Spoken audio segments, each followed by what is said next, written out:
This is Muhammad Ayub, and in this video I'm going to discuss about action and reaction.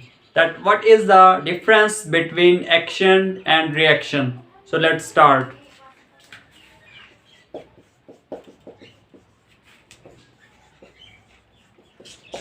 According to physics, action is a force that is applied in one direction.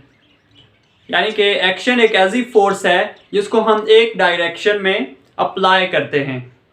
आप यूं भी कह सकते हैं कि applying force is known as action. That is applying force is action force, while in opposite reaction the reaction force is a force that is opposite to the action. यानी कि जो हम एक्शन अप्लाई करेंगे उसके response में हमें जो मिलेगा, आउटपुट मिलेगा, वो हमारा रिएक्शन होगा.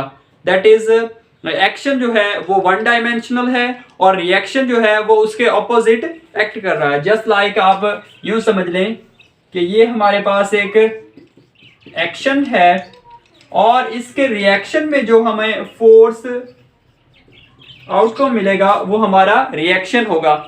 हम इसे यूं कह सकते हैं, the response in the opposite direction is known as reaction. आप इसे हम एक एग्जाम्पल से अंडरस्टैंड करते हैं कि फॉर एग्जाम्पल ये हमारे पास एक वॉल है, दीवार, और ये हमारे पास एक बॉल. बॉल पर हमने इस डायरेक्शन में फोर्स अप्लाई की.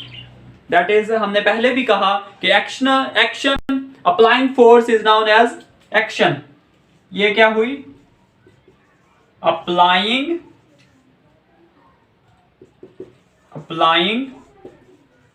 फोर्स. इसे हमने नाम दिया एक्शन का. और ये बॉल जाके टकराएगी इस वॉल के साथ और यहां से टकराने के बाद वापस भी मुड़ेगी, वापस आ जाएगी. रिएक्शन इन ऑपोजिट डायरेक्शन, उसी ऑपोजिट डायरेक्शन में मूव रिवर्स बैक होगी. तो इस फिनोमिना को हम क्या कहेंगे? Reaction. Reaction is a force that is opposite to the action. Reaction एक ऐसी फोर्स है जो कि एक्शन के ऑपोजिट है. हम एक और एग्जांपल से अंडरस्टैंड करते हैं एक्शन और रिएक्शन के कॉन्सेप्ट को.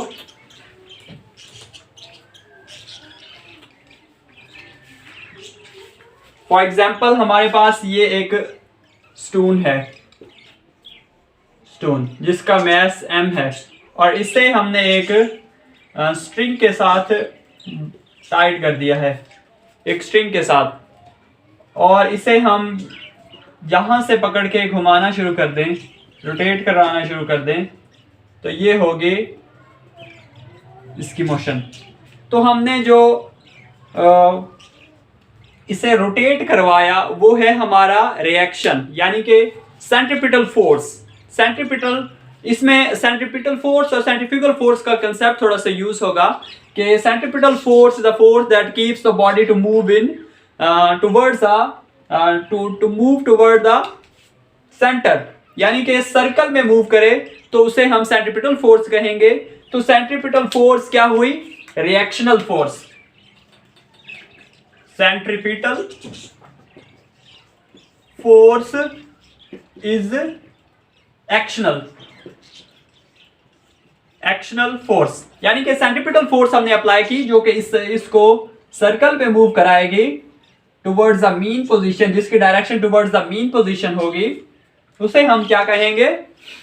Centripetal force. जबकि अब हम रिएक्शन की बात करेंगे. रिएक्शन की बात यहाँ पे ऐसे होगी कि स्टोन जो है उसकी एक्चुअल डायरेक्शन जो है वो ये है, तो इसे हम क्या कहेंगे? Centrifugal force. Centrifugal force is a force that act to move the particle outward. यानी सेंट्रीफ्यूगल फोर्स एक ऐसी फोर्स है जो किसी भी ऑब्जेक्ट को, किसी भी पार्टिकल को फोर्स करती है कि वो आउटवर्ड मूव करे. तो सेंट्रीफ्यूगल फोर्स यहाँ पे रिएक्शनल फोर्स होगी. Reactional force. इधर न्यूटन का थर्ड लॉ भी हम कह सकते हैं. Newton third law of motion states that every action has a opposite reaction but in opposite direction, equal in magnitude.